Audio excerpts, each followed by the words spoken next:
আসসালামু আলাইকুম। আজকের অর্ডার ছিল একেবারে বাংলা খাবার, রোগীর অ্যাটেন্ডেন্স যারা আছে তাদের জন্য আর বাচ্চার জন্য। এখানে আমি রাইস স্যালাইন বানিয়ে দিলাম পোলা চাল দিয়ে, যাও ভাত না ঠিক আরও মিহি করে ব্লেন্ডারে করে রাইস স্যালাইন যেভাবে যেরকম হয় ওরকম।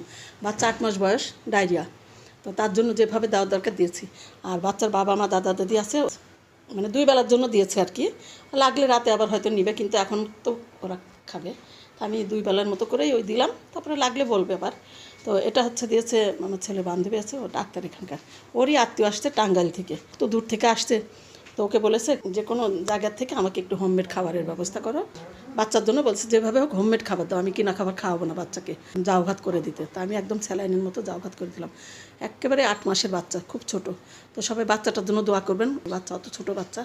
আর এখানে ভাজি করে দিলাম 5 মিশালি সবজি, মানে 1 ঘন্টার মধ্যে আমাকে করতে হয়েছে এগুলো। যা ছিল বাজার, আমার বাজার করে আনতে গেলে আর আজকে দিতে পারতাম না, তো সবই কালকেই বাজার করা হয়েছে আমার। মাছ টাছ বললো আন্টি কী কী আছে, আমি বললাম কই তেলাপিয়া ফার্মি মুরগি এগুলাই খাই আমরা, এগুলো আছে।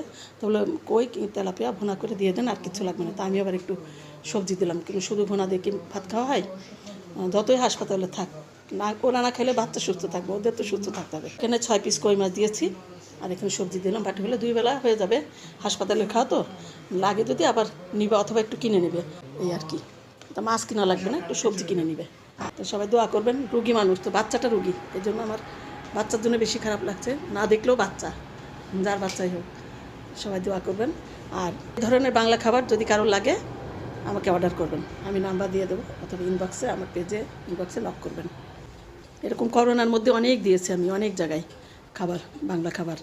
কেউ বাইরে যেত না, কিন্তু ডেলিভারি ম্যান তো খাবার পাঠানো তো সমস্যা ছিল না, তখন কিনতেও পাওয়া যেত না। এরকম অর্ডার আমি অনেক করেছি করোনার মধ্যে। দেখ তো অনেক দিন পরে আবার এই হাসপাতালের খাবার পেলাম অর্ডার। একটু লবণ দিয়ে দিলাম, আর বাচ্চার লিকুইড খাবারটা বাটিও দিয়ে দিব, সব রেডি করে। হাসপাতাল কিন্তু এই জিনিসগুলোর খুব সমস্যা হয়ে যায়, আর আমি তো অভিজ্ঞতার থেকে করছি এগুলো, আমার তো অভিজ্ঞতা অনেক, এই জন্য এইভাবে রেডি করে দিয়ে দিব, একটু পানির সাথে দিয়ে দিব।